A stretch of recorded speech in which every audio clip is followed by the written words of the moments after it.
Hello, everybody. Good afternoon. Welcome to this working session. We call it on flexible access and space management. This working session is organized by three associations. The European Parking Association, ALICE, that is the European Technology Platform for Logistics Innovation, and POLIS, Network of Cities and Regions. We are here today in good numbers, specifically with everybody in the rush towards Christmas and the holidays. But we thank you for being here. A couple of practical reminders before we start. So we are working in this Zoom environment where you all could talk.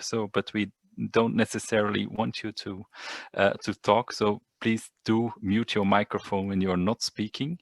You can use the chat function to interact, except for the moments that we have questions and answers. But also there, it would be practical if we would read your concerns in the chat, and then we can pick up on that in the discussion. We are also recording sessions, and we'll also publish this later through the websites of the three partner organizations organizing the webinar. Why do we have this webinar? Because the three organizations have cooperated on a survey, which we hope you all have completed. A survey on the flexible use of urban space or new ways of using urban space. And we see in the current life, also with COVID-19, that there is a lot happening in our streets. There is a need for space, and we've seen that in view of people changing their lifestyles for COVID-19. In the background of this image of this slide, you see work from the brilliant guys of Systematica in Italy, who have made a map of Milano, indicating in which streets you actually have sufficient space for social distancing. So there as well, there's pressure on the demand for public space. We've noticed a huge increase of e-commerce. In our POLIS General Assembly, or in our conference, we had a speaker from Gothenburg, the leading politician for transport, who from Gothenburg, Tony Orsolitz, who said that this year, for the first time, there would be more online shopping in the city than regular shopping. So this is also bringing a lot of demand to space in the streets for deliveries, for pickups of parcels. There are technological evolutions that are happening, being it now or being it later. This slide provides an overview of the result of a Google activity of mine, where I asked Google to find timelines for automation. You see they are all different, but the idea that these timelines start to coincide with how cities build their streets, the lifetime of a street renewal project, or a street redesign project, the way we build and organize parking, these timelines start to coincide. So that's why this is also a factor in the discussion. So that brings us to a whole potential for a new use cases for public space, from a static use to a dynamic or a flexible use. This is an image from the ITF, who also has been publishing on this topic for the last years. So the three networks, ALICE, EPA, and POLIS, are aware of these issues, but the question was like, is it actually happening?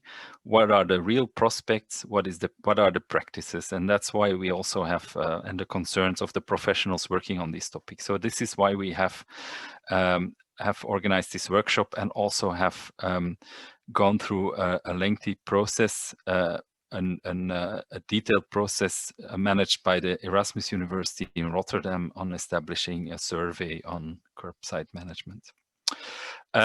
So enough of my introduction. I would like to give the floor to the representatives of the three organizations working on the survey and working on the workshop. And starting with Olivier Asselin, who will give a welcome on behalf of the POLIS Parking Working Group. Olivier, I hope you Yes, hello everyone. Hello.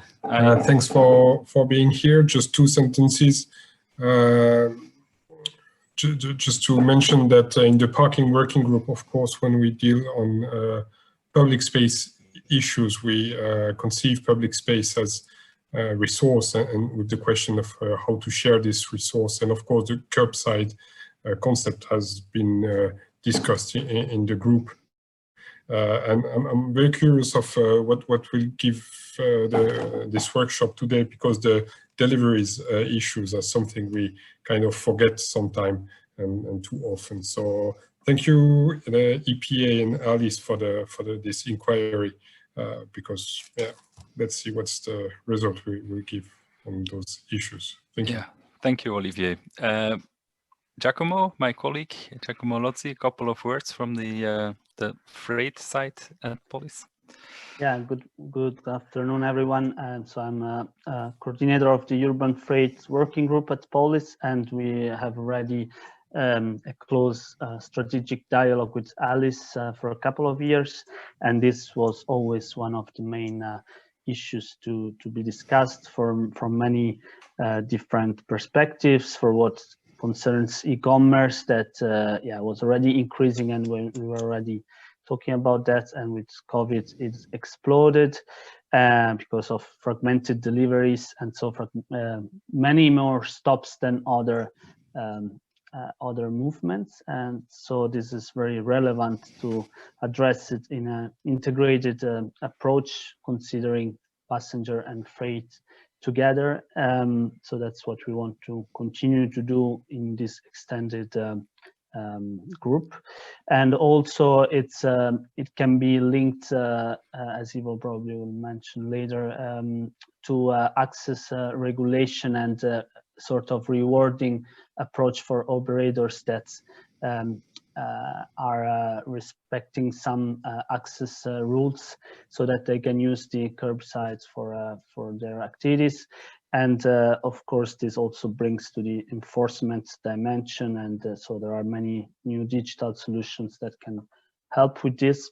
But so yeah, just an overview from the freight perspective and why we are doing this together internally with the other working groups, and externally with all these players. Thank you. Okay, thank you, Giacomo. We move to the parking world with the European Parking Association and Theo Thuis, part of the strategy committee at the EPA, and working for QPark. And Theo is also preparing the largest European Congress on parking. Every 2 years the community gathers, and next year we'll be in Brussels for that. So Theo, the floor is yours. Thank you very much, Ivo, for this introduction. So again, on behalf of POLIS, EPA and Alice, everybody, a warm welcome with the support of Erasmus University. And I would like to mention the Smart Cities Marketplace. This initiative started this summer in the new mobility services in the NMS working group. So that gives indeed what Giacomo was also referring to. It's an integrated challenge what we are facing. There is a battle of urban space going on, especially in the inner cities. And as EPA, we have last year presented our position paper, and one of the four statements is about a new allocation of urban public and private space. So in that way, we are more than willing to contribute from our point of view, contributing to solutions to reduce congestion and pollution, and to create a new equilibrium between public and private urban space.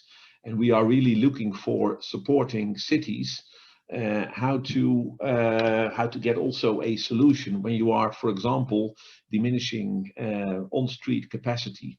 What will be the financial effects? So how to monetize this for the cities? How are we able to create additional revenues when the income on street revenues is going down? Are there opportunities to introduce more paid parking zones in the rest of the city, or generating other income with the use of public space, terraces, for example, or greeneries and that kind of stuff? So that will be the subject of this afternoon, and we are all looking forward to a very interesting discussion and interaction with all the participants. And indeed, Ivo, thank you very much for the announcement. Urban space management and the curbside will be a very important theme next year in our EPA Congress in Brussels from 6th to the 8th of October. Hopefully, we're going to meet everybody again after COVID-19 in a physical way. Hopefully. So success this afternoon. Thank you very much. Yes, we have the urban logistics people with the vaccination logistics ready also here in the team. So Alice is taking care of that. But Fernando, to be jokes left aside, thank you for being here. Can you give a couple of introductory remarks from the side of your association? Jokes apart, first of all, thank you very much for facilitating this, and I think logistics companies are doing their best so the vaccine can be distributed and it's getting to the right places in the right moment. So then make sure or be sure this will be realized by the big companies that are behind this. But now going to the topic, as we said in Alice, if you want to go fast, you can go alone, but if you want to go far, you need to go together. And I'm very happy that we decided going far on this subject on curbside management, and that's why we are doing it together with this group. And I don't want to tell what Giacomo has said before on our outstanding collaboration, but also bringing to this or getting in contact with the EPA has been very good for the preparation of this activity. And thanking Paola from Fit Consulting and Giuliano from Erasmus University also for the great support so far. And as you really framed, it's a battle for a space, but the battle is somehow there because we are not able to make smart decisions on how to use that space, and really we don't understand, or we don't want to go deeper as we are trying to do today and in next activities. And then this is causing us, Theo was saying, what happens at the end if you don't have a space for your deliveries, then you get double parking, and then this is preventing the flow, and then it's creating congestion, emissions, and other nuisance. So then we need to look into this and really make sure we can find solutions. And I really like the way Giacomo framed it in terms of how we can mix or we can combine this with access regulation, in which we can do a much better and proper and dynamic management of the space, and how we can get the stakeholders involved. And really looking forward to the discussion today and follow up. Okay, thank you, Fernando. Yeah, and that brings us to the rest of the agenda, where we have a short introduction about the concept of a shared urban mobility zone, by Paula, and then we move into the actual results of the survey we conducted. Giuliano will talk about that, followed by two practical stories of how cities are planning for flexible space management, and also what the freight perspective is on this. And for that we have the City of Prague, or the Planning Institute of the City of Prague, and also the University of Chalmers with Ivan presenting. And then magic will happen. We will automatically break down in 3 discussion groups, returning after that discussion for a final keynote by Anne Goodchild, who is the director at the University of Washington's Supply Chain Transportation and Logistics Center, working on this topic in the US, where a lot has happened, and where entire city transport departments are renamed to be curbside management offices. Let's start with Paula's presentation. Paula is working at FIT Consulting, and they also have been at the start of the process with the vision for these flexible urban space management zones, or shared use mobility zones. So Paula, the floor is yours. Thank you, Ivo. Thank you, everyone. Thank you for inviting me. As Ivo said, the role from my side is today to introduce the vision and the concept of shared use mobility, so the SUMP zone. Please, next slide.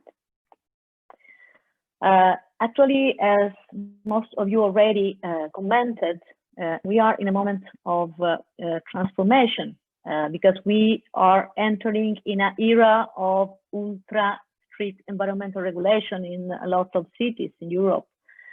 There is booming of e-commerce. That means Black Friday every day. As you can see, this is the situation every day life in the streets. We have micro-mobility is even more under development and even more used by people moving in the city. We are also entering in an era of L3 revolution, automation, electrification, and also, as you can see, sharing in some cases. And this means innovation that is going to be piloted, tested, and it will be entering into the market in a more mature market in the forthcoming years. Advancing technology innovation. Here we can have some example, futuristic, but not too much futuristic, because maybe in the near future we will have this type of innovation on our streets. So it's a mix of practice and the new frontiers that we need to manage in the mobility within a city. Please, next slide. Curb space is where movement meets access. This means that lots of activities are going to be carried out in the streets. You know that curb space should be flexible, and this means that no more business as usual, simply because a lot of things have been already said.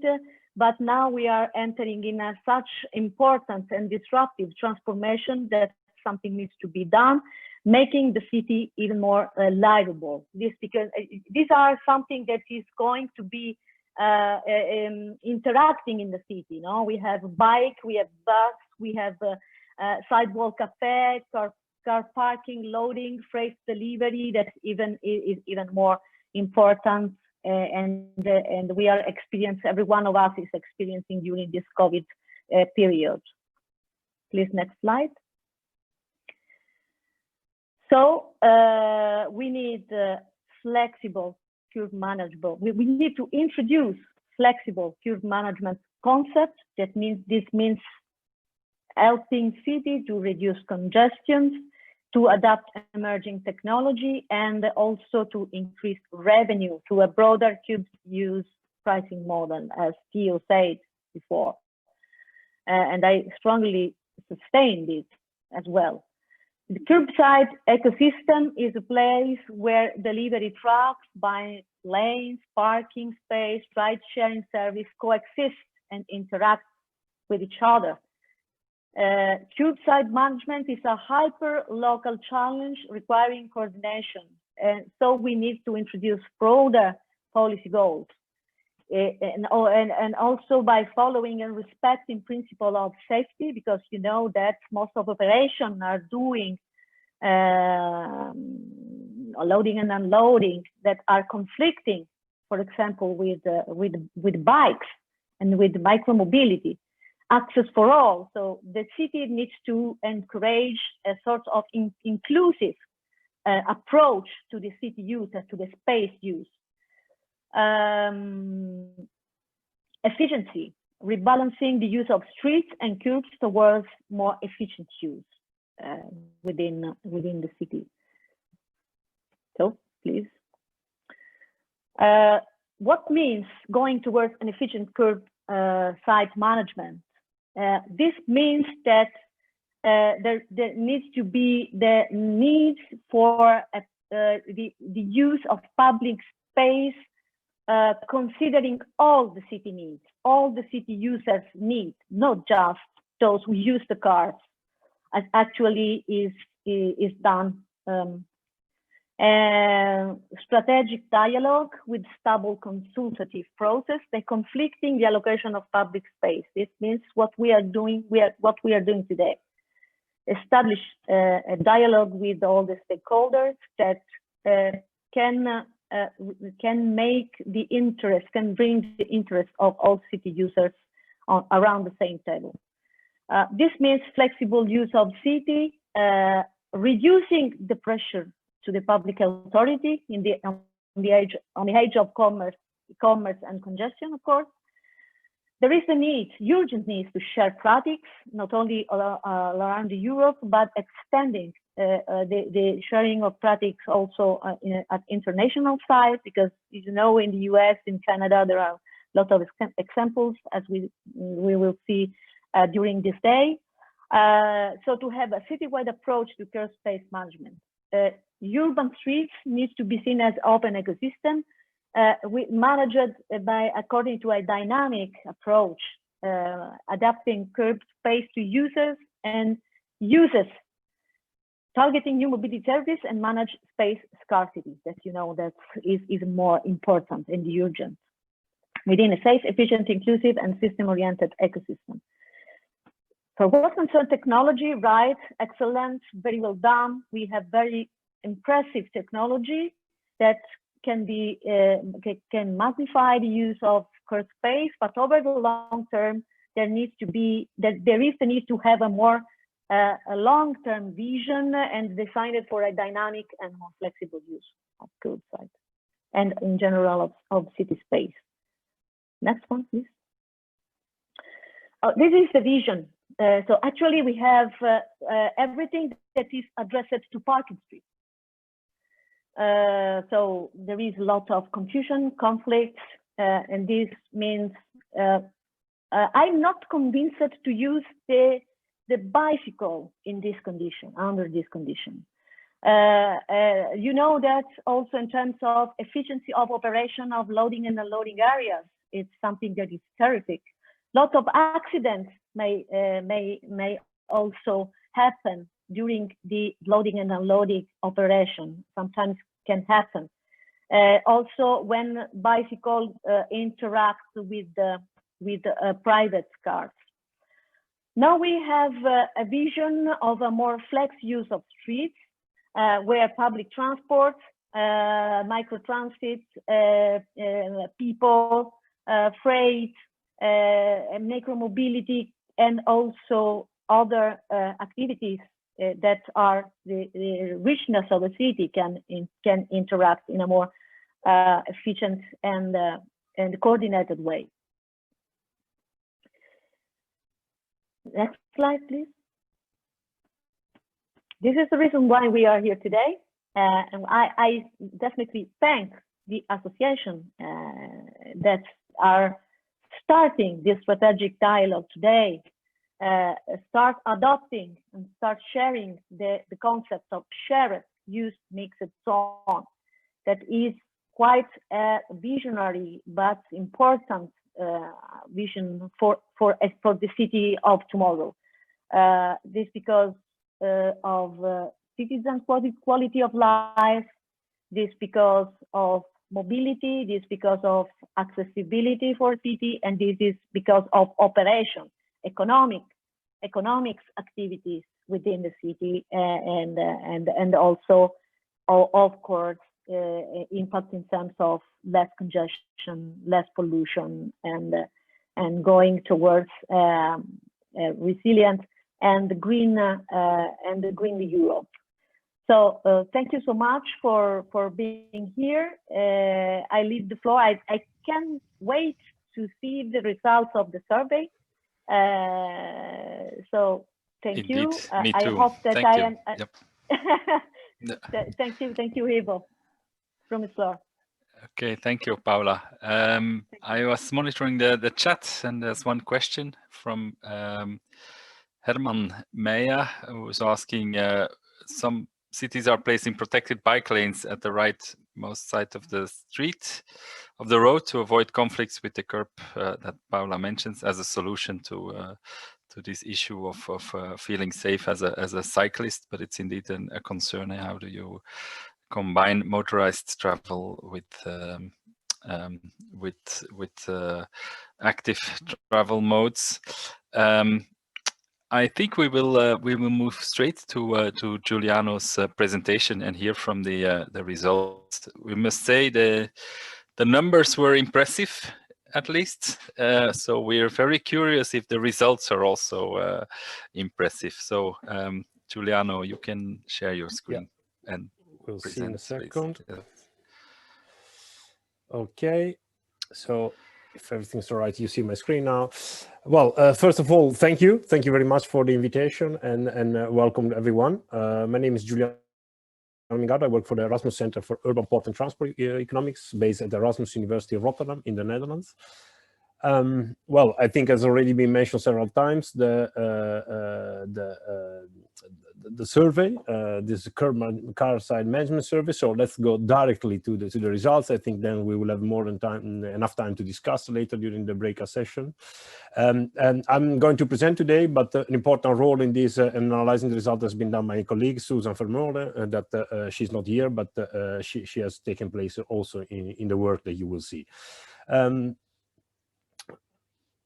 Shortly, this was, as I said, just a joint initiative on many, and again, thank you to all the organizations that made this possible, and of course to all the professionals that fill in the results. Was a joint initiatives from POLIS, ALICE, EBA, UTP, Fit Consulting, and Erasmus University. The whole idea was to collect information that could help us to steer the discussion about curbside management. Just a sec. Oh, sorry. Yeah. Let me see. Sorry, guys, I'm messing up with my computer. Apologize. The target was European professionals, so we didn't. The survey is done among professionals, people like those people that are now attending these sessions, but many others, so professionals, not normal citizen professionals. It was mainly one question and a number of statements.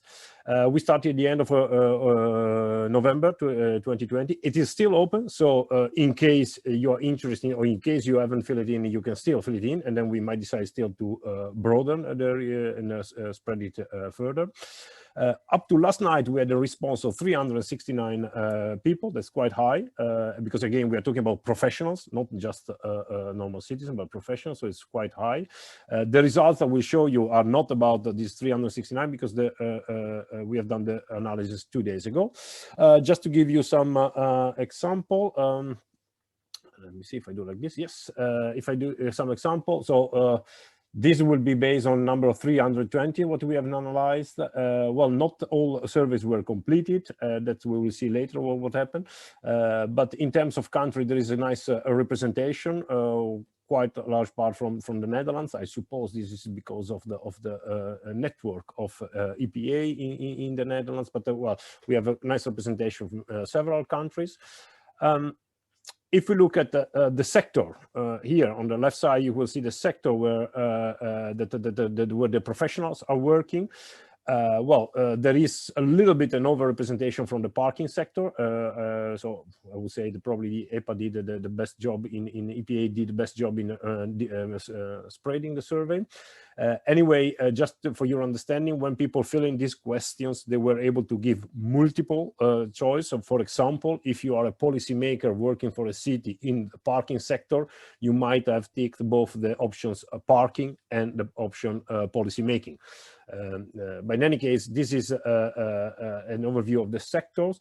And when it comes to kind of companies, we will see also later, more or less half of the people that fill in this survey are working for a private company, and the other half for a kind of public company that could be a local authority or public transport authority or any kind of other regional law of authority, national law of a EU authority or an organization, a research organization, NGO.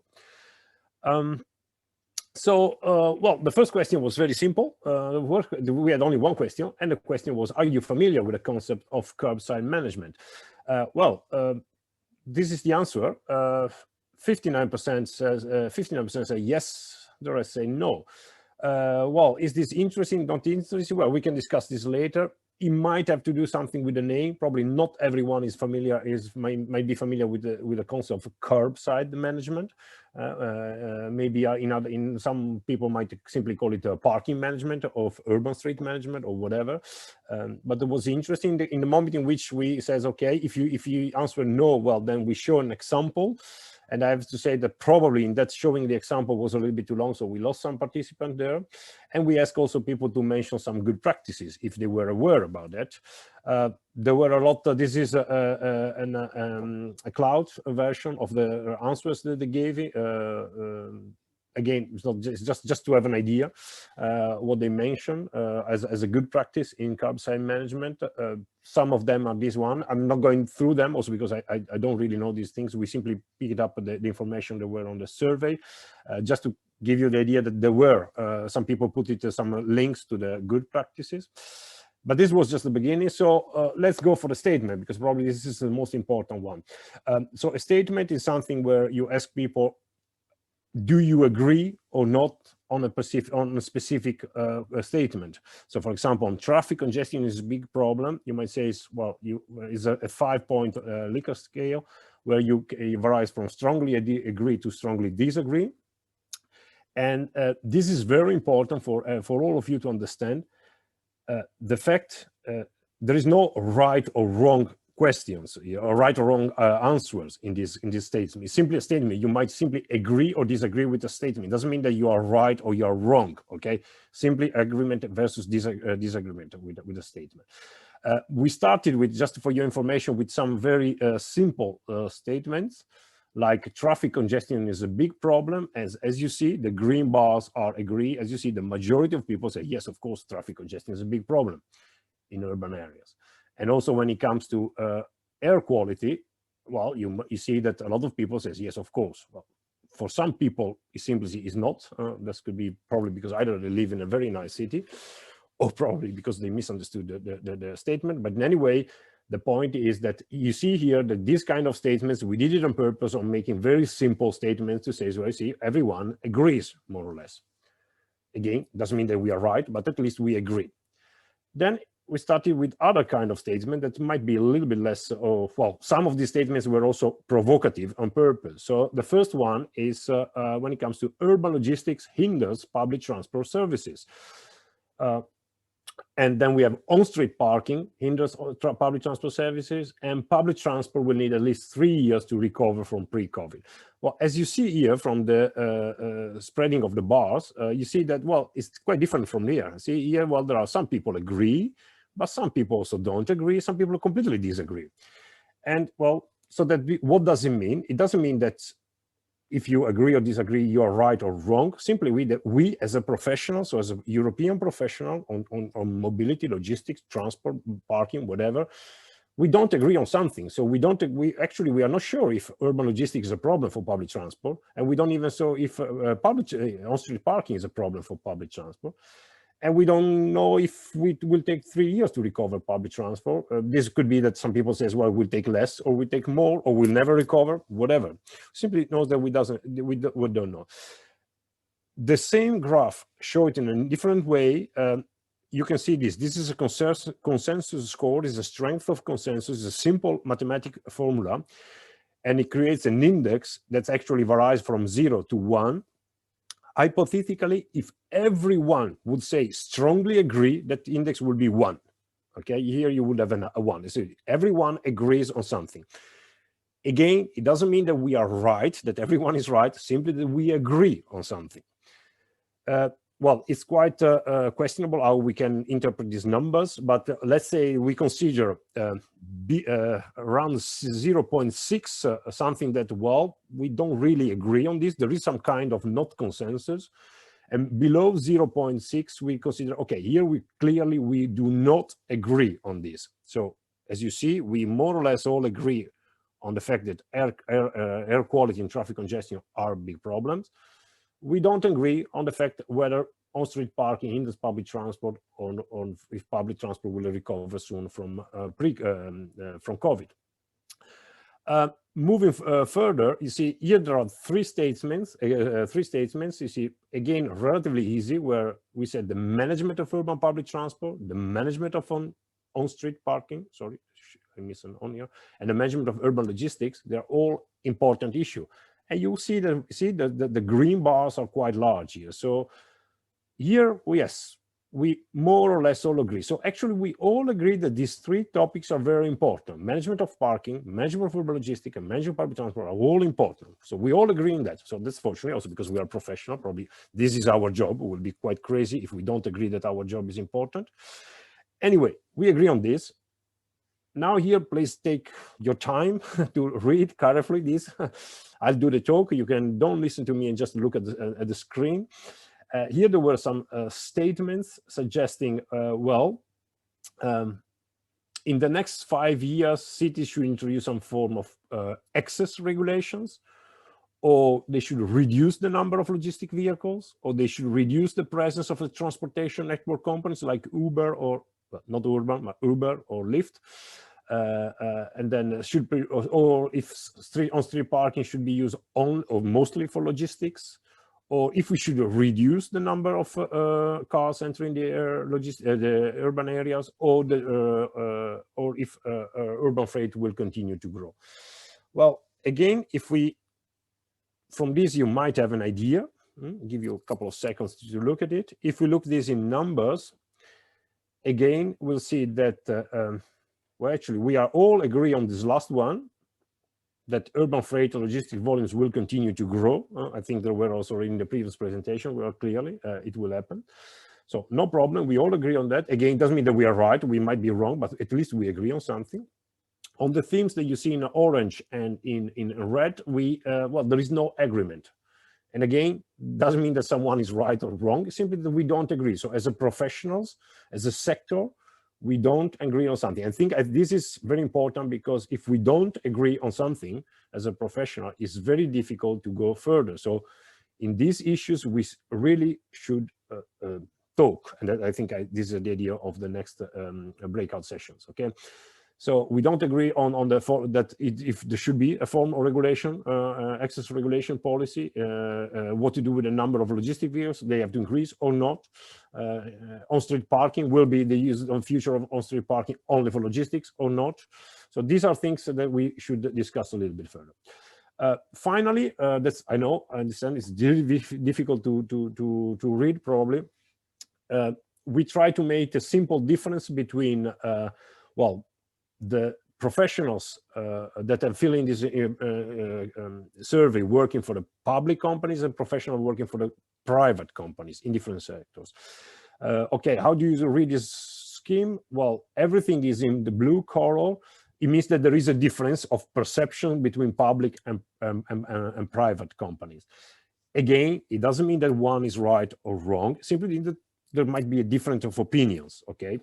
I have to say the differences are not very large, but there are some kind of differences, especially interesting enough in the context of congestion is a big problem. And what does it mean? This means that actually I don't know if you can see my mouse, but anyway, the traffic congestion is a big problem. There is more consensus among the private sector than not among the public sector. So apparently the private sector they agree more about, yes, traffic is a problem, than the public sector. Well, then I think the slides will be available for everyone, so we don't have to go through all of them. Interesting, maybe differences could be here in terms of management of urban logistics on street parking. Also, there are some quite some differences. Again, please don't see the differences like one is right or one is wrong, but simply as we do not agree. And if we want to do policy together, if we want to do something together, well, it would be helpful if we agree on something, okay? The final one, we also made a distinction between the parking sector versus the other sector. The parking sector was the largest within the whole respondents. So we were able to make a separate function and use separate analysis, sorry. And again, you see here the traffic congestion. When it says traffic congestion is a big problem, well, there is more consensus about the parking sector than outside the parking sector. Then again, for the management of urban logistics on street parking, also here there are some differences. Interesting enough, this one, and you see all this one, the last one, in the next 5 years, cities should reduce the number of cars entering the urban areas. Well, I would have, that's interesting because the parking sector, they all disagree because 0.5 is pretty low. So we all disagree, but the disagreement about in the other sectors is even bigger than among the public sector, the parking sector. So this was just a short glance. We will continue this survey so the survey will still be open. So if you haven't filled it in, please take the time to fill it in. Later on, we will make a more detailed analysis. So for each separate group, we might even select based on the discussion today what themes are more interesting to analyze. And I think this will be in the next breakout sessions. We can discuss a little bit more the different issues. For the rest, I really would like to thank you all, the ALICE, UTP, EPA, POLIS, and FIT Consulting for the valuable contribution. And well, if there is any question either now or later or through the chat or via email, I will be happy to answer. Okay, thank you very much, Giuliano. It's a massive work which brings forward some interesting insights. I think this idea of what you bring forward is that we have to start to cooperate or change the cooperation between sectors, and then working with the levels of consensus in these sectors as well as between the sectors as a starting point. That's really insightful. I think it's very very interesting. I'm going to take a quick look to the chat, which are mainly comments I see rather than questions. But the idea that coach is also an issue to take into account as a mode where a lot of people get off and get on the vehicle, but I think in the survey, Giuliano, the notion of public transport is quite broad. Maybe you can say something about that. Yeah, it was very broad. I mean, we simply mentioned public transport. This might be vary quite a lot from city to city, of course. Yeah, and then there's also in the chat John Harrod Booth, who refers to the APDS, the parking data standards, which also have the ability to accommodate for curbside management. There's a notion about who has answered and who not in terms of European regions, and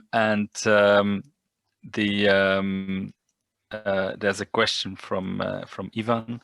How do you find the thresholds for which a difference between sectors or inside a sector even is relevant? So what made you shift between colors in your appreciation? Yeah, that's thank you for the technical question. It's not based on the key square test. It's based on the strength of consensus, where honestly there is very, very little literature. So it's quite arbitrary when you make something green or red or orange. Usually we say that between above, when the index is above 0.7, 0.75, it might be there is a consensus or strong consensus. Between 0.5 and 0.75, there is a very weak consensus, and below 0.5, there is no consensus.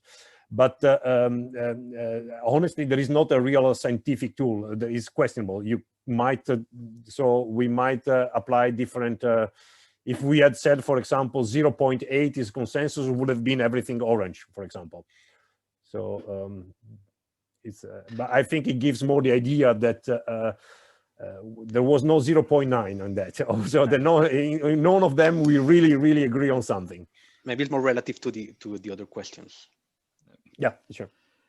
Okay, thank you. Yeah, we have here also in the chat an expression of interest to continue the work from the side of Amsterdam with Willem van Heiningen.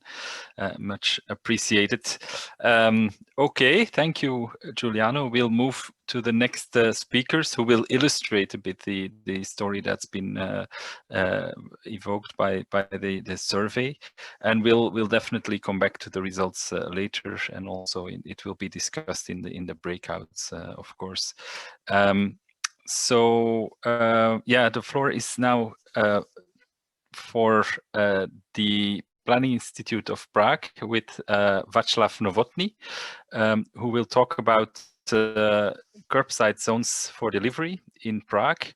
I must say that it's the vision, so it's not under implementation, but I think it clarifies very well the challenges that cities have, and also this issue that Giuliano mentioned about cognitive dissonance within cities, like what problem to solve first, where do we go, in which direction do we go. So Václav, the floor is yours. Hello everyone, I try to share my screen and introduce our vision for curbside delivery. I hope it will be soon.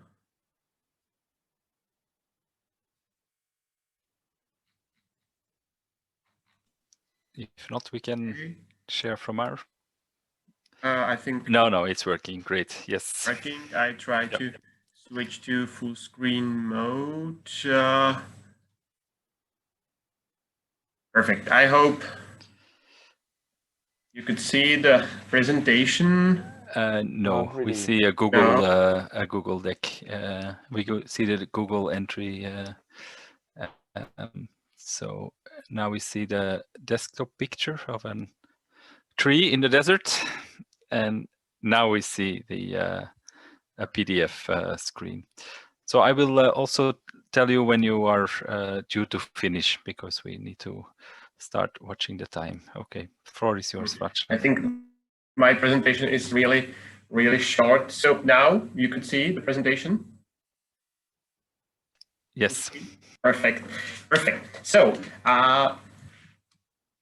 today we have some problems with the curbside delivery places in Prague, and we defined this problem in our city logistics study and parking development strategy for next 5 years, that we have shortage in this places for delivery, especially in the center of Prague. We have problems with maximum delivery time violation. Many cars park there over 15 minutes or 10 minutes, depends on situation.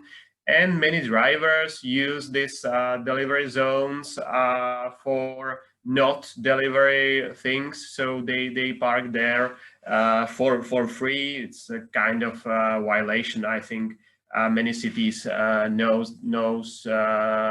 this problem. So we also know that delivery volume increasing and will be still increasing, so the problems go downhill, and there is also high probability of bigger violation because our police and our law for offense is too permissive today, so we don't have such strong power to put off this violation from this places. And there is one very interesting thing that there are so many fines, delinquency, so many people don't pay the fines, or fines are paid by the city logistics operator. I mean, the companies pay fines for drivers, so it's like a parking fee for them. So we start a discussion about what to do with this problem, and our first kickoff is to introduce new delivery zone in Prague, zoning system, which will be for free for registered users. We spoke about in additional 15 minutes with extra payment, but it depends how this developed.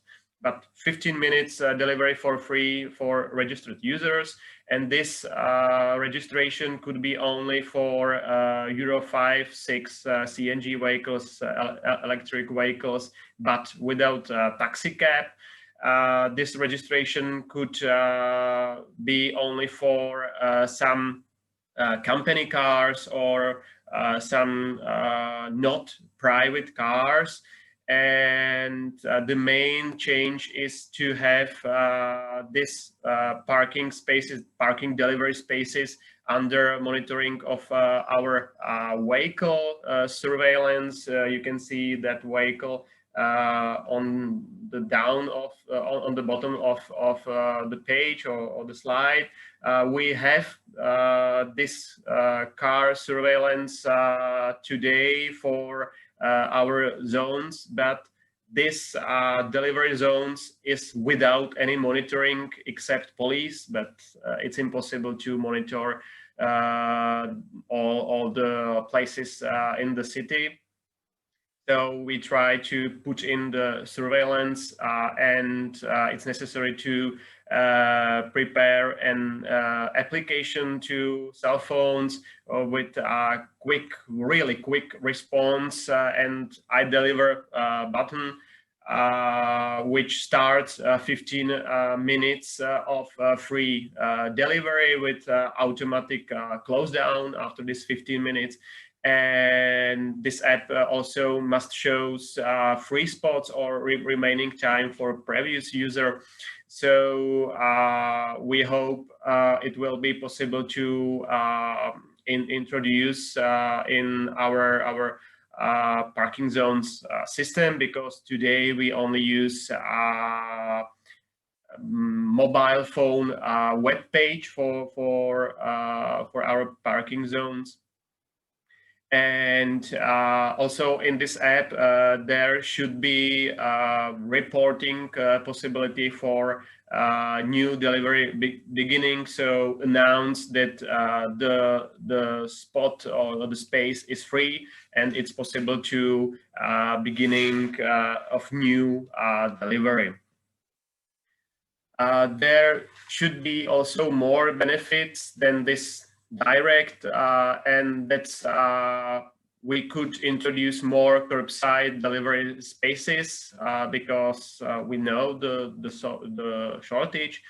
Also, we think it could be a new data and information source for the city, and we want to implement new detectors like camera or some other detectors, magnetometric and so on, in some exposed location where the vehicle surveillance is not enough. And also we hope that position of delivery spaces could be multi-purpose for especially for night residential parking, because there should be a surveillance and necessary to register and our residential parking is registered now, so it's possible to combine it. And maybe in the future some kind of booking system, but it's I think it's really hard to introduce a booking system in this really fast thing like delivery. So that's all. That's our vision. We are at the beginning, and at this moment we have the biggest task about is it the vehicle surveillance enough for reducing a violation? Because we have, I don't know, 10 or I don't know the exact number, these vehicles for a whole city. So it's not so effective for 15 minutes delivery slots. Okay, thank you very much, Václav. Very interesting. I think the fact that you start from an operational problem and build an entire program almost for your city, that's very interesting to see. There are a couple of questions from Caroline Gillaerts, who asks whether you have developed this concept already in cooperation with the logistics sector, or is it more an exercise from your desk, or is there an interaction with stakeholders so far? Yeah. We had some meetings with our logistic partners because we developed our city logistic study for city with city logistics partners like PPL, DPD, DHL, and so on. I'm not sure the right. We had about 20 logistic partners, and they spoke about the shortage and necessity, or it's necessary to have some kind of surveillance of these parking spaces. And but this our kickoff, we still didn't communicate with them, because at first we should prepare it in the city between our city organizations like municipality, road directorate, and so on. And then we will speak with our logistic partners or stakeholders in Prague. So the thought came from the city logistics partners, but at this moment, this case is, or this state of the art of our kickoff wasn't discussed with the stakeholders. Okay. Okay. Yeah. Thank you. And the second question that has to do with the apps you want to use, or the technology tools that you want to use. So the question is which ones, but also how maybe a question from my side, how did you come to the decision to choose for those technological solutions? Do you invite people to use apps, or do this also from a centralized desk of an operator, or will the drivers be using the apps, or is it so yeah, all these questions. Yep. I think the biggest challenge is how to promote this app on the for smaller companies, because we know that bigger operators, city logistic operators, communicate with the city of Prague. Recently, we built a city logistics depot, so we spoke with them also about other problems. But the small companies or very small deliveries, especially for some food or some small shops, it will be a big challenge, and it's the subject to prepare, because I think there will be a big problem with traffic sign how to say it's necessary to use the app on the traffic sign. But today we have a mobile web page for paying our zones, our parking zones. So many people knows the app, and or app. It's a web page, but we want to transform it into the app. So there are some challenges, but in our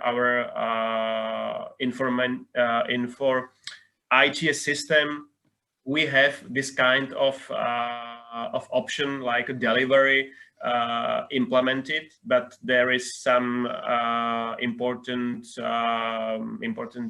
changes which is need, and we'll see how it will be possible to implement all our end city logistics operators needs.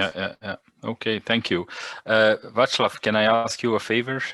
Can you take a look also at the chat and write a couple of answers to the questions that are there, because there are 2-3 questions that we cannot take in the time we have allocated, but I'm sure that you will follow up in writing there.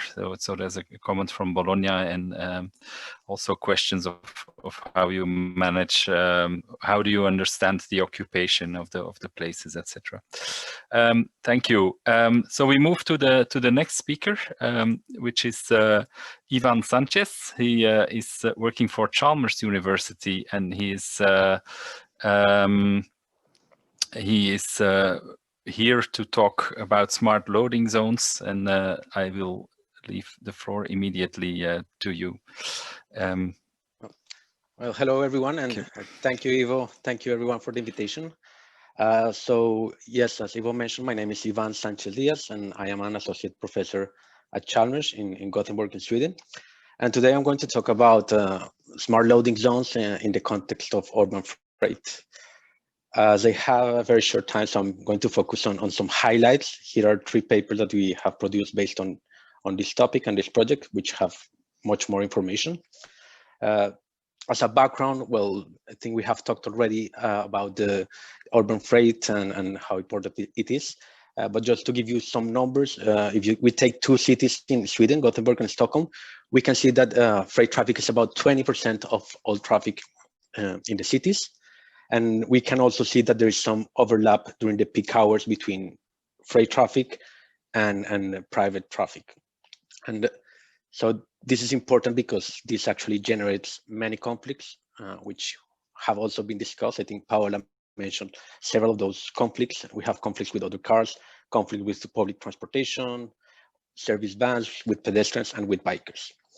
And there's a lot being done in order to reduce these conflicts with other cars. A lot of the traffic initiatives are oriented towards reducing the traffic congestion produced by freight vehicles, but there's less done towards the other conflicts. And when we did a study a couple of years ago, and we collected some GPS data from transport operators, and we shadowed the different operations and timed how much time they spent on the different activities. The key finding was that these drivers spent 40% of their daily time parked in loading zones. So yeah, it's about 30 of the time driving, perhaps, but then another 40%, and that's a big number. 40% of the time they spent parked in a loading zone. And at the same time, there's very little knowledge about how these operations work, about where they locate the loading zones are, how much they're occupied, where should we put these loading zones. So there's a big potential on improving urban logistics if we focus on this specific area. We started this project a year ago called Smart Loading Zones, which is funded by Vinnova, the Swedish Agency for Innovation and Research. We have some academic partners, Chalmers and University of Gothenburg, and we also have different actors. We have Park on Load, which is an app-based application for loading zones. And we have the city of Stockholm. I think Robin is actually here, who was part of the project. We have also a transport operator that operates in Gothenburg, and we have Scania. And maybe you are thinking, well, truck manufacturer, why is it important to have it in the project? And I will come back to this point in the last slide. So we mapped several applications for loading zones, connected applications, I would say.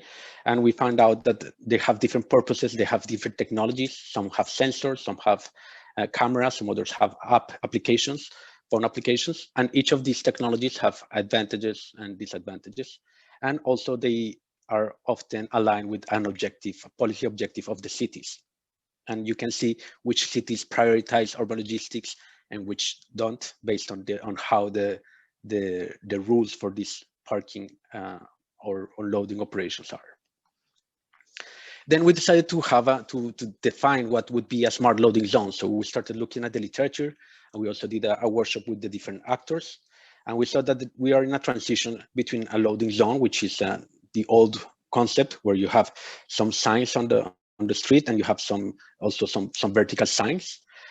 We have transitioned to a digital loading zone where you have some connectivity, some devices, as I mentioned, sensor, cameras, and so on, that provide digital information.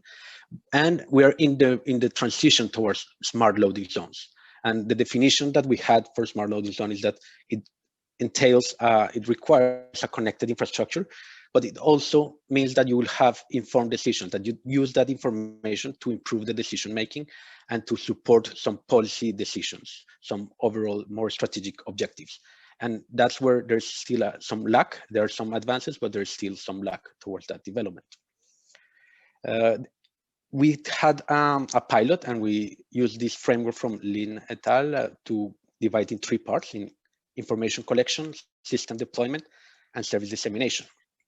So we used the case of Vic, Spain, which was graciously provided. The data was provided by Park on Load, which had been very important for the project.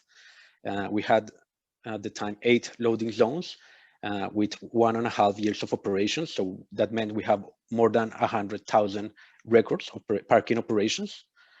And we use that data for our analysis. So the first part is on information collection, as I mentioned before. And we realized that it's not sufficient to have the information from the parking application, because that's only on operations, but we also need to have some information of the urban form, on the design of the streets, the design of the curbside, and also the freight demand, how many deliveries are done to the different establishments around the area, how many establishments and size of the establishments are around the area. So we collected that type of information using OpenStreetMaps and using some open sources of information.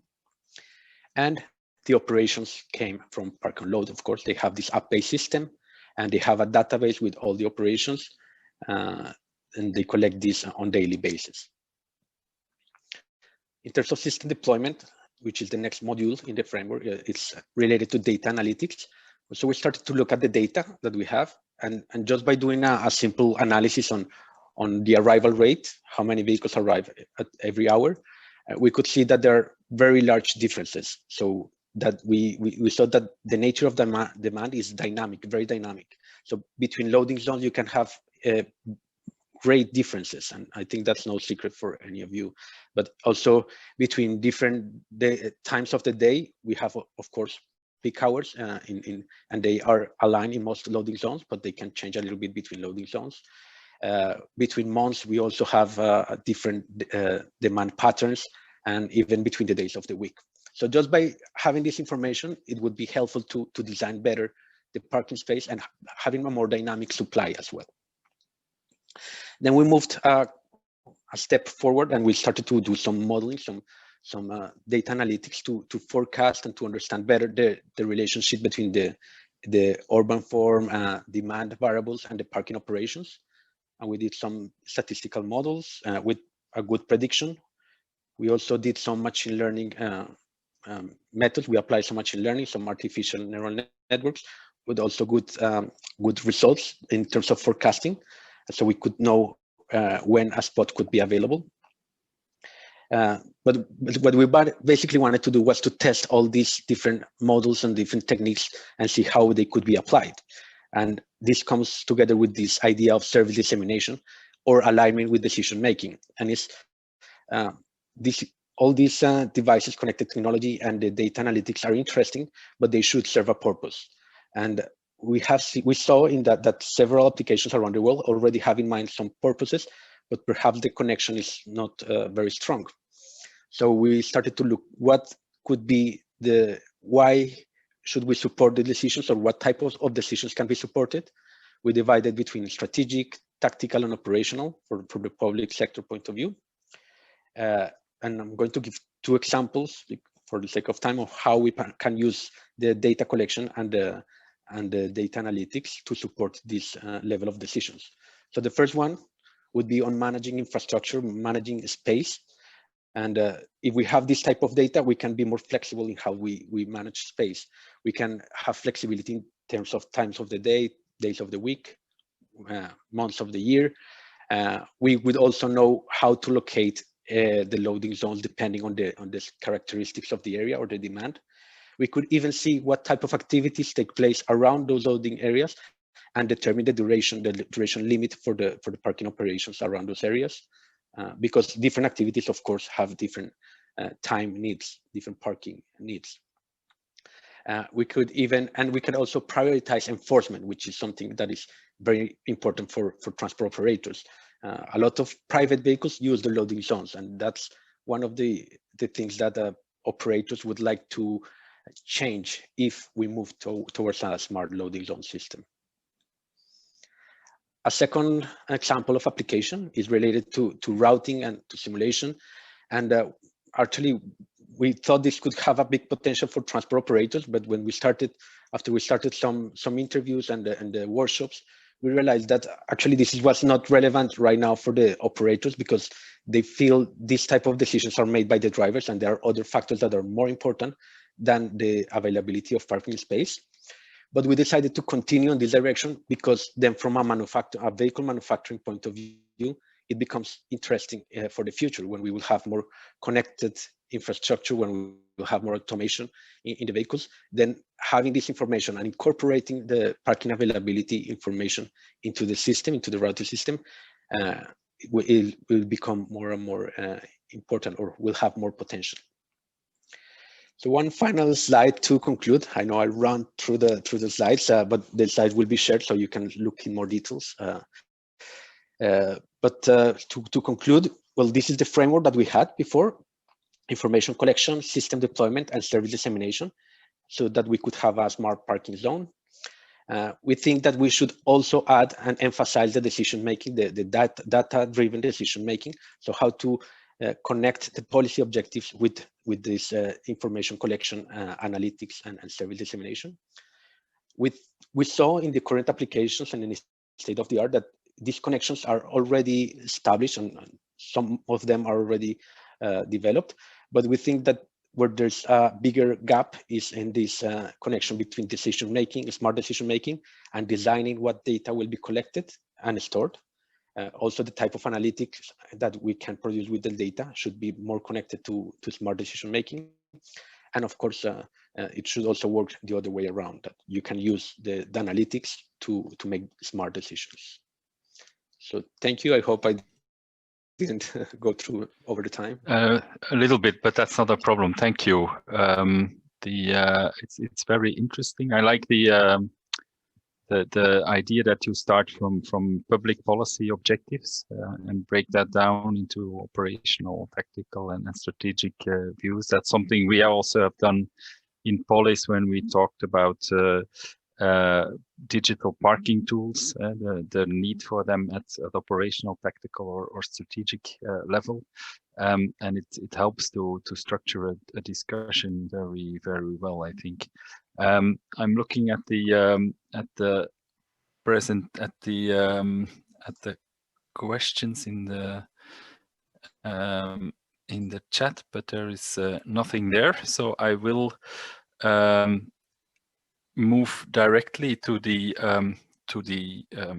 breakouts, and we'll be sure, Ivan, if there are questions that appear in the chat in the meantime or during the final plenary, that you can also answer them there. So thank you.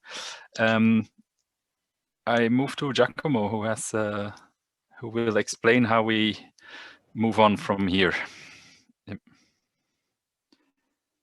Yeah, actually, Alexia, our colleague, will send us automatically to the breakout rooms, and then we will convey back in half an hour. It's all automatic, so you don't have to do anything. You're already allocated to your room, and so we'll see you there.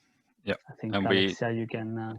We distributed the groups evenly across stakeholder groups, so it should be mixed groups to allow for exchange between parking professionals, freight professionals, and other city officials.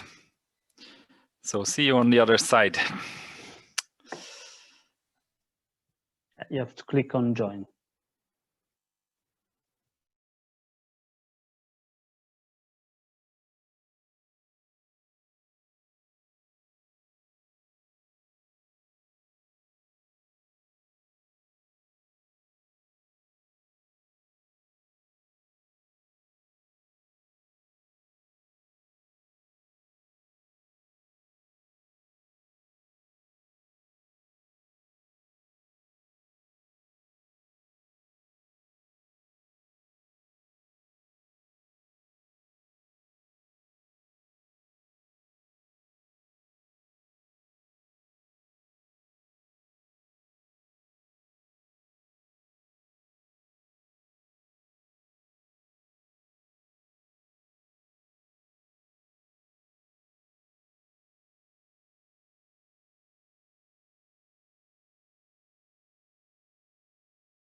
For participants who are still there, you need to click on join to join the breakout.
Good morning.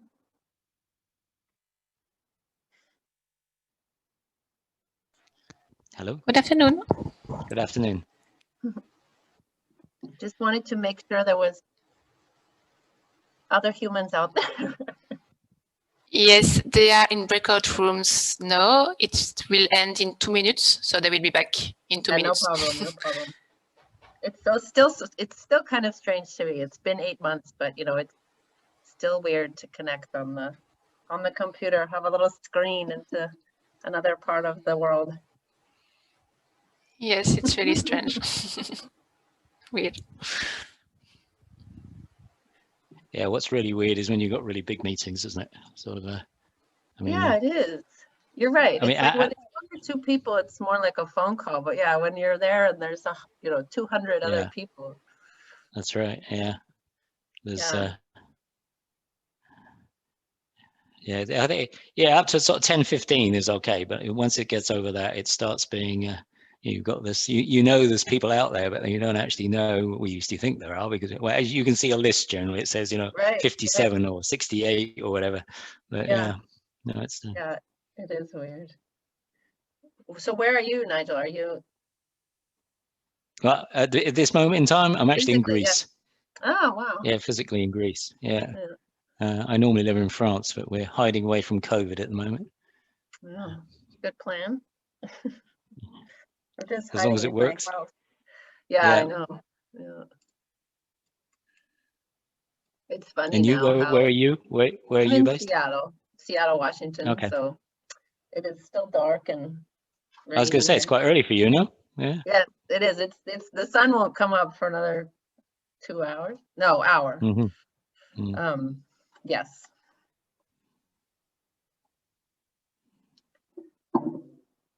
But we have been, I haven't been to the office since March. We have a governor who knows what he's doing. So we have fairly restrictive policies. Our kids aren't in school. The university is not holding classes. Yeah. Our businesses are open partly now. Yeah. Right. Yeah, it's a real no-win situation, isn't it? I mean, you see it in what's happening in Europe at the moment. Yeah, it's very difficult. I know with the schools, I've seen more of the variation. My brother is in Alberta, where the kids have been in school this fall, and we'd love our kids to go back to school, but then you see some of the complexity of what happens when you do go back, and there's no easy answer.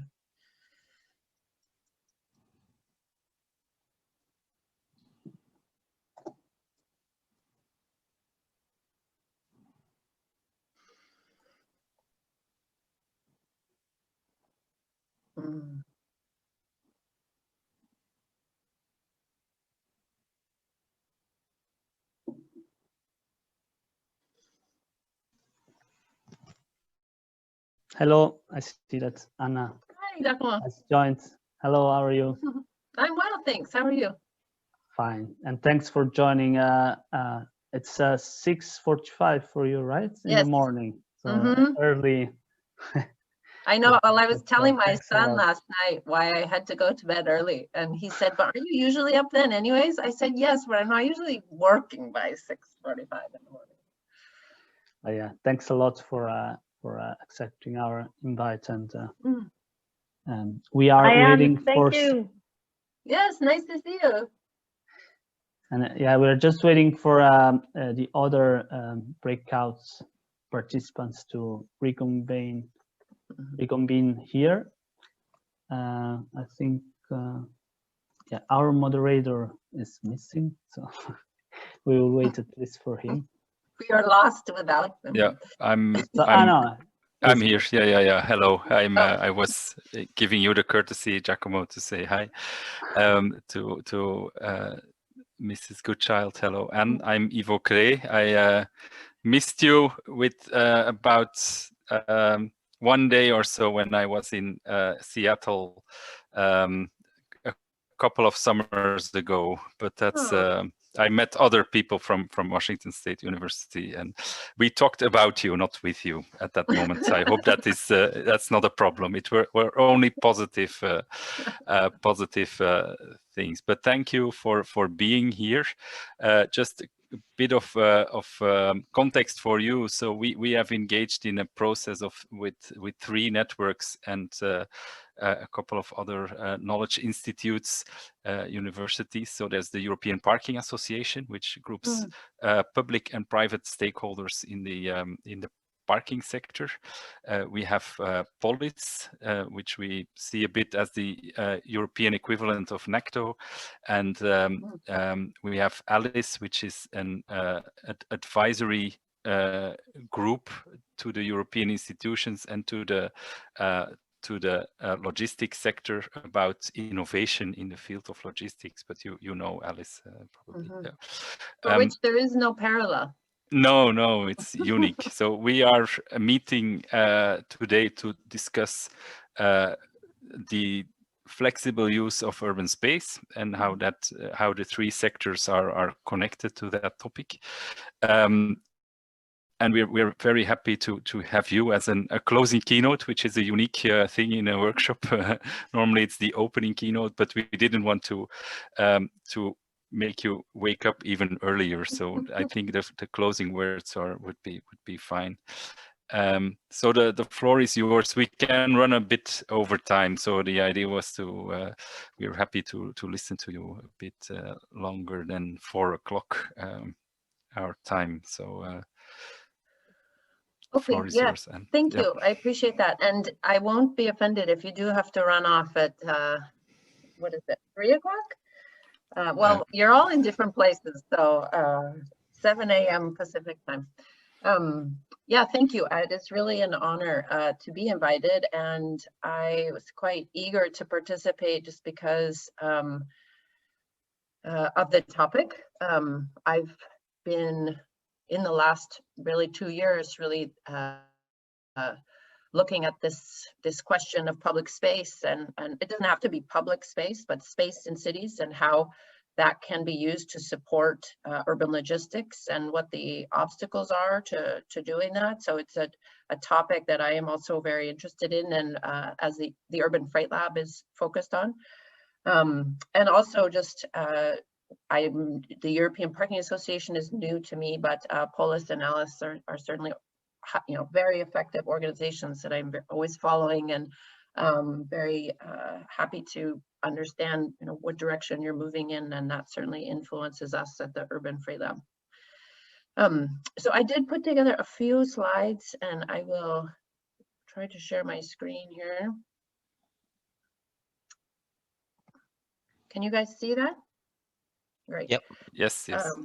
Great. So yeah, I'm going to talk just for 5 minutes about what we are currently pilot testing and evaluating in Seattle. I know you are all familiar with the challenges of this space. They are world cities all face similar challenges, and we have been testing on the ground a few strategies here in Seattle that I will speak about, and then we have 2 that we're planning to test. We're going to test, but they're sort of in earlier stages. Because one of the things that I think is really important for us as an industry is actually testing. I feel like we're looking for solutions in this space, and people will get an idea and then they'll start calling that a solution, really without understanding the data, without having data, and that's premature. And also we want to explore sort of political, administrative obstacles to implementation. And we have found that those are quite substantial. And so we can have an idea, as researchers, and we can maybe have a model that shows why that might be beneficial, but it's an important step to actually put things on the ground and understand why that may or may not be possible. So really understanding, the marketplace as well as the administrative limitations. So the two that we actually have on the ground now that we've installed this year in Seattle are a parking occupancy information system in commercial vehicle spaces. So that is something we haven't had in Seattle. We have some sensors in passenger parking spaces, but we have not instrumented commercial vehicle load zones. And therefore, you know, we have limited data, and then we have a limited ability to sort of manage those, you know, with any kind of digital or more sophisticated management system. I can't see the chat box at the moment, so please just yell if there's something in there that I need to address. And that is a partnership with the city of Seattle, because we are putting units in their streets, and also with the other companies you see here that deliver, you know, the sensors and the information systems. And the other that we've been working hard to install are common lockers. So common in that they are available to any carrier. Locker systems are not uncommon in North America, but they're typically single carriers. So Amazon has lockers, UPS has lockers, but these are lockers, and these are the pictures of 3 of the ones that we've installed in the Seattle area, and they receive packages from, you know, all of the 6 major carriers, UPS, FedEx, Amazon, DHL, and that is a partnership with Parcel Pending, who provides the lockers and Reef. And you can see the picture on the right is actually it's in a private parking lot. So it's in a parking lot owned by Reef, but it is publicly available. That's you know, it's a public parking lot in that anyone is allowed to park there. And so that is a new location that people haven't had packages delivered to in the past. And it is outside, ready, available for graffiti and random, you know, abuse by the public. So the sensors in the street really are going to be used to make digitally visible commercial parking spaces. And so we've built an app that feeds the sensors in the street, feed this app, and so now commercial drivers don't have to rely only on, you know, line of sight visibility for these spaces, but they can see that on the app. You know, it currently shows real-time information, but we are also, of course, building a database of behavior in those spaces and plan to use that to do predictive modeling and see if we can predict well what we think the state of those spaces will be over time. And then also, of course, it gives you the opportunity to do things like ticket people remotely, or to allow people to reserve those spaces, which are, you know, ideas that exist in other forms. There's other companies offering somewhat similar solutions. But our goal in these tests is to actually, you know, measure the outcome for cities. So, you know, we set 3 goals with these 2 pilots. One was to reduce parking seeking behavior. You may have seen a paper that Giacomo Della Chiara and I have recently wrote estimating commercial vehicle parking seeking, and we estimated that it was about 28% of the time that a commercial vehicle driver spends is seeking parking. So we will measure with these installations whether this, you know, app and these lockers actually reduce parking seeking by commercial vehicles. We will also measure the impact on dwell time, so the time that the truck spends at the curb, and we believe we can reduce that in this area by 30%. And we believe we can improve the utilization of existing infrastructure, so curb and alley and private loading space. We believe, you know, we can sort of get more out of the infrastructure that we have. So why can we expect this? With the parking occupancy information system,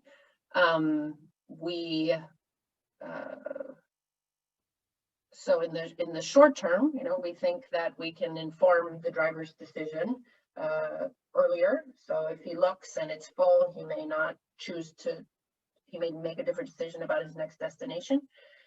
And also so that, you know, that reduces the driving and the activity around the space and potentially improving traffic conditions. But we did a lot of ride-alongs with drivers to try to understand how they currently make decisions.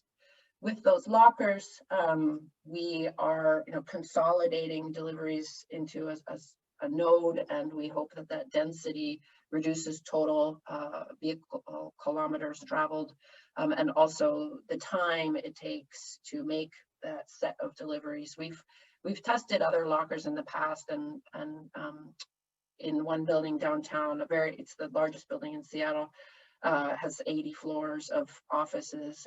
We were able to reduce the delivery dwell time by almost 80%. So we do have evidence that that is a benefit that we will see. So these are just the locations, and I wanted to point out, you know, that we're trying different types of locations. So this public outdoor, that's the one that's actually in a parking lot. We do also have a permit to put one on the sidewalk, but we're still trying to figure out how we're going to power that. We don't get enough, so solar panels aren't an option for this type of locker in Seattle because we don't get enough sun. And they're a bigger draw than, you know, a street light or a parking meter. And then we have one in a private building where they've consolidated all of, you know, door delivery to that locker. And then we have one that's in a parking lot. So it's open to the public, but it's sort of underneath a building with both commercial and residential units. So, and then we have some control buildings, which are, you know, as similar as we could find, that we can compare the commercial vehicle behavior to and see if there's a significant reduction in dwell time. So as I mentioned, we've spent quite a bit of time trying to understand, you know, what the inefficiencies are of commercial vehicles. You know, when we say, you know, that parking isn't working that well, what do we mean? And there's this analogy to passenger parking where we talk about cruising for parking, and the idea is that individuals will drive around until they find a legal parking space. That is not the case for all commercial vehicle drivers. They do quite a number of other things. You know, they can park illegally, they can drive around, but we've also seen that they reroute. So if they approach a destination, there is not a reasonable location to park, they will often reorder their deliveries, go elsewhere and come back. They will also queue, and they have quite good knowledge of other vehicles. So they'll say, oh, that Charlie's Produce, that food delivery, I know they're usually here for less than 5 minutes, I'll just wait. So we see queuing. And we also see, you know, this connection with walking. So they can choose, you know, to park in a less ideal place and walk more. So we are trying to model and understand, you know, each of those behaviors when we look at the impact of changing parking availability to drivers. And we're actually quite focused on walking right now, but I'm not going to show you any results from that, but that is something that we're modeling quite carefully now. So this is just a reminder, the sensors in the street are used to support this app that gives drivers more visibility and better information about parking. And we're doing that in a pilot area of Seattle. The little blue sensors are all of the locations where we have sensors in the street. And we're also, we have some units in Bellevue, which is a town just across the lake. And there we're actually using a different type of sensor. It's not an in-street sensor, but they are camera-based sensors. The law prevents us from using camera-based sensors in Seattle due to privacy concerns for city residents. So these are just a couple of pictures of the in-street sensors. The picture in the middle there, we installed them during our terrible period of smoke this summer. So the sky does not look very blue, but that's actually smoke, not cloud. And so those are ongoing. We're really excited. We've spent quite a bit of time sort of preparing and then putting in sensors, and we now have these data streams. And so it's the exciting period of those projects. We have two more that are a little bit farther behind and are still in planning. But we are working with Reef, who's a big parking owner. They own the vast majority of parking lots in Seattle. And the picture on the left is the facility where we are building an off-street micro hub. So for a range of last mile delivery solutions that we want to test. One of those is a cargo bike that we have tested already in Seattle. So we're converting that parking lot there into this hub. And on the right is a private loading bay. So that's, loading bay under a building typically of some size with potentially some commercial activity. And we are hosting those online. So there's actually a lot of capacity in those, but it's very hard to see if they're available. Often they're underground, drivers don't want to go in there, so they prefer to park on the street. So we're trying to build visibility digitally. We're putting sensors in those, and again, integrating that into our app, so drivers can see before they go in undercover or down a ramp, whether or not there's availability there, and they can potentially reserve that as a way of making those off-street spaces more appealing. So that's all. I would love to answer any questions. And I see some in the chat here, so I can start with those, but let me know if there's other things. So have you identified any practical limitations for magnetic sensors? Yes. Yes, we are managing those now. So yeah, the magnetics, every sensor is imperfect, or even, perfect is hard to define with sensors. Actually, one of the challenges we have is we have a lot of electric buses in Seattle, and though they have a very strong magnetic field when they pass these sensors. So even if they're not, in the curb lane, we've had to retune the sensors to not pick them up as parked vehicles. And we also have had to, when vehicles pull over at the curb, they don't always pull completely into the curb lane. Sometimes they'll park sort of half and half. And so we'll get sort of a weak signal. So we have both we have had initially a lot of false positives. And so we've been working with the vendor, and it's been quite, what we're facing right now are just genuine research challenges, or how to use these sensors for this application. And so it's pretty exciting that we have great partners with Lacuna and Fiber who are quite quite excited about using this opportunity to see what quality they can get with those readings. But we're confident that we've come a long way, and we're quite happy now with their performance, but it has taken some time. And some new algorithms and tuning that they did not possess previously. Camera-based sensors, I would say I don't have any concerns right now. I mean, it's really based on the image processing software, and we are working with a group at the University of Washington who has for whom that is their field. So we're quite happy with the results there. How are the projects funded? Yeah, and contracted with great pain. Contracts are are something I've learned a lot about, and they're quite challenging. Fortunately, I don't sign them, the university signs them, but we have to have lots of negotiations with all the parties. So the funding for the lockers and the in-street sensors, that's part of a Department of Energy. So it was funded by the federal government, who is interested in reducing energy consumption from urban logistics. So that's a 3-year project that was funded 2 years ago. The micro hub is actually directly funded by the members of the Urban Freight Lab, and they pay membership fees. So the administrative costs of that project are borne by the UFL membership fees, but then the participants in the hub bear their own costs to participate. So, if their equipment, the rental space in the micro hub, they pay for that directly. And then, the private loading bay hosting is similar. So the sort of administrative costs are from the UFL, but the users will pay directly for those services if Okay. Yeah. Thank you. And I want to turn for the last question to Giacomo, and then I also have a final question, a really final question. Yeah, Giacomo, please.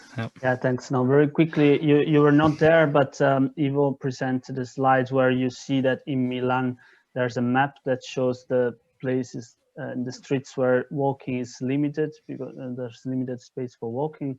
But indeed, it would be very relevant to have this mode also extended for logistics, also considering e-commerce and fragmented delivery. So how is this the situation in Seattle, and how do you think this can be improved from a logistics perspective? Because then you also have space conflict from a walking perspective.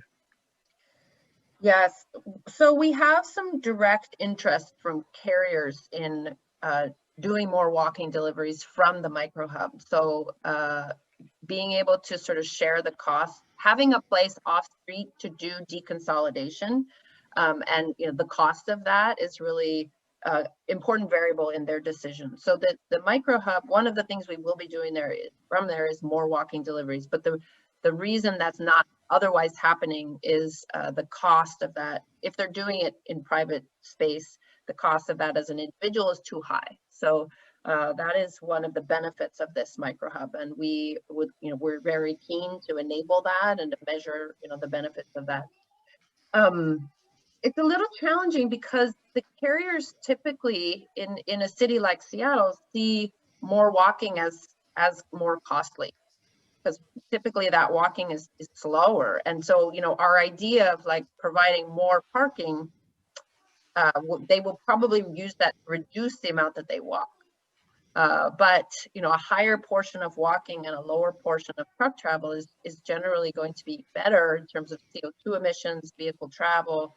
So I think it's a really important, becomes something of a strategic decision for cities, and how much, are we going to limit, because you can kind of consolidate or limit parking, commercial parking, to some nodes, which might encourage walking, or sort of require walking, which can be a benefit in terms of, the traffic load on the city. But you want to make sure that's,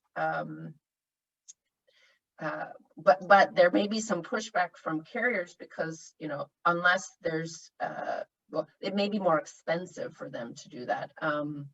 And we see a lot of, illegal parking. We see it, I try not to call it illegal, but, high rates of non-compliant parking. And that, if people aren't behaving in the way the city wants them to behave, I don't see that as a really successful solution. So it also becomes a question of like how to require or how to ensure compliance, because we don't want sort of the good actors to be doing the right thing, but that ends up costing them more, and sort of the non-compliant actors sort of to benefit and from reduced congestion and behave, really as they want around the city. So I think there's some policy questions there and some enforcement questions that are that a city needs to face. Okay, thank you. I have my question is more about the city internal organizational setting. So the units or the departments working on these issues in the city, are they also the car parking people, or is it another branch? And how do you see the institutional solution to this? We have been in workshops with for instance, Washington DC, where you really have a curb space management department. So the parking department has been merged with other departments dealing with curbside access, and there's an institutional anchoring of this issue also. How does that work in your trial? Yeah, so that's a really good question, and we did a survey last year of cities across the US and tried to understand how they dealt with curb management. And it's evolving quite quickly, over that year, and there's quite a range. But in Seattle, they have, I don't know if it's just renamed, or it's mostly renamed their parking group to curb management group. So they didn't actually merge, they're the same team, but their charge is a little different and their priorities are a little different, and they do curb management. And they, we work quite closely with them. They are learning about freight.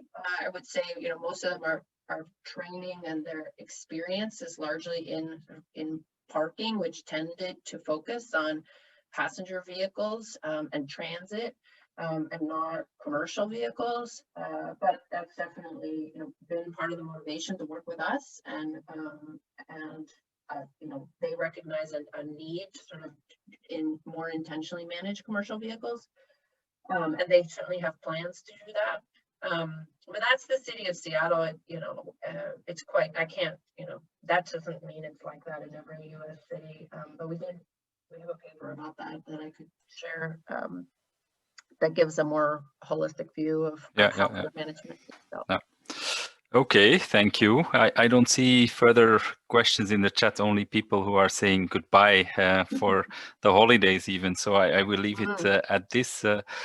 Thank you, Anne. Thank you also for all the other speakers. I will leave you with 3 messages. The first one is that I was looking in Google to find a nice image to close the session with something related to Christmas and parking, and I actually discovered that there is a huge amount of games that is about parking the sleigh of Santa Claus or the Coca-Cola Christmas truck, to park it in the right place to bring the presents and the deliveries. So there is a community dealing with this in a game environment. But okay, you can have a look. I won't show it, but okay, just small observation. Also, Santa Claus is basically a delivery driver. Indeed, that's true. Yeah. Globally operating operation. The second element is the fact that also seeing Giuliano on the screen, don't forget to fill in the survey. So there's data space left for more entries into the survey, and specifically because we want to have a bit more granularity of results in view of intra-community differences, so that we can not only compare how parking is different, the parking community is different from the freight community, is different from the city community, but to how they actually internally agree or disagree on the statements in the survey. And then the last words are a farewell and a goodbye on behalf of the 3 organizations organizing this webinar: EPA, ALICE, and POLIS, and also the universities connected to the survey, BUS, the University of Erasmus University Rotterdam, Fit Consult, and also UITP, who also have been working on this. So thank you, and enjoy the holidays, and I hope there are no ugly deadlines ahead anymore for you before the new year, and see you in a better 2021. Bye. Okay, bye. Bye.